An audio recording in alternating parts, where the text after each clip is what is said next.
Welcome, everyone. Today, we're diving into a whimsical, yet thought-provoking tale that blends the ordinary with the extraordinary. It's a story about friendship, rivalry, and the unexpected twists of life. So, grab a comfy seat and let's embark on this journey together. Once upon a time in a vibrant garden, there lived a cheerful melon named Mel. Mel was known for his bright, sunny disposition and his ability to bring joy to everyone around him.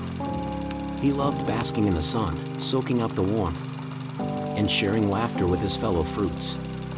Among his friends were a witty apple named Annie and a quirky little robot named Robbie, who had a knack for inventing the most peculiar gadgets. Annie, the apple, was a bit of a perfectionist.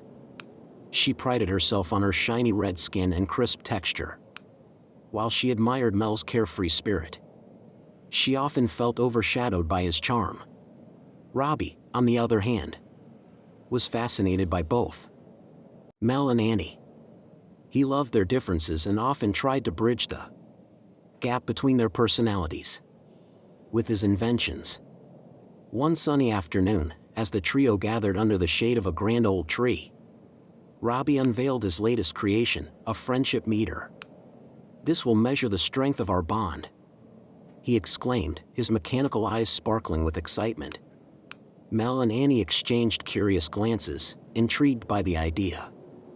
As they took turns stepping onto the friendship meter, they laughed and cheered each other on. Mel's reading was off the charts, while Annie's was a bit lower than she had hoped. Feeling a twinge of jealousy, she couldn't help but wonder if Mel's carefree nature was the reason for his high score. "Maybe I should loosen up a bit," she thought, determined to find a way to connect more deeply with her friends. Days turned into weeks, and the garden buzzed with life. However, the friendship meter became a source of tension. Annie, feeling the pressure to compete with Mel's score, began to overthink her interactions. She tried to be more spontaneous, but her efforts often fell flat, leading to awkward moments that only deepened her insecurities. Meanwhile, Mel remained blissfully unaware of Annie's struggles. He continued to spread joy, but he noticed a change in Annie's demeanor. She seemed distant, and their laughter was less frequent. Concerned, Mel approached her one day. "Annie, is everything okay? You seem a bit off lately." Annie hesitated, unsure of how to express her feelings. "I just want to be as fun as you."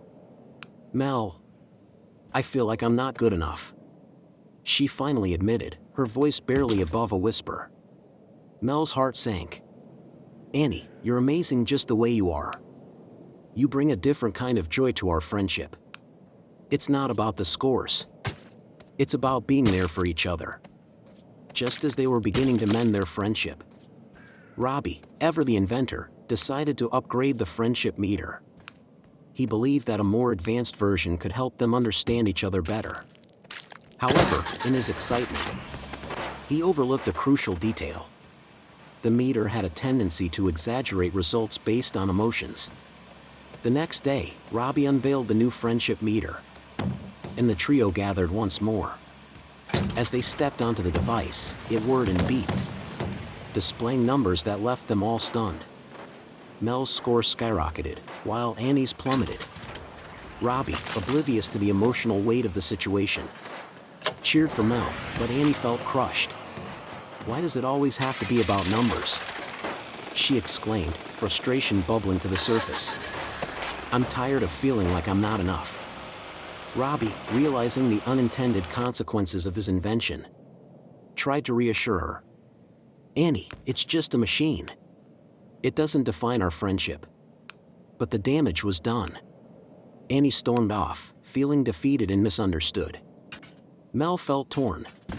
He wanted to support Annie, but he also didn't want to lose the joy he found in their friendship. He decided to talk to Robbie about it. "We need to fix this. Annie is hurting, and we can't let a silly meter come between us." Robbie nodded, understanding the gravity of the situation. Together, they devised a plan to show Annie just how much she meant to them. They organized a surprise picnic, filled with her favorite treats and heartfelt notes expressing their appreciation for her unique qualities. When Annie arrived, she was taken aback by the sight. Mel and Robbie greeted her with open arms. And as they shared stories and laughter, the tension began to melt away. "We don't need a meter to measure our friendship," Mel said, his eyes shining with sincerity. "What matters is the love and support we give each other."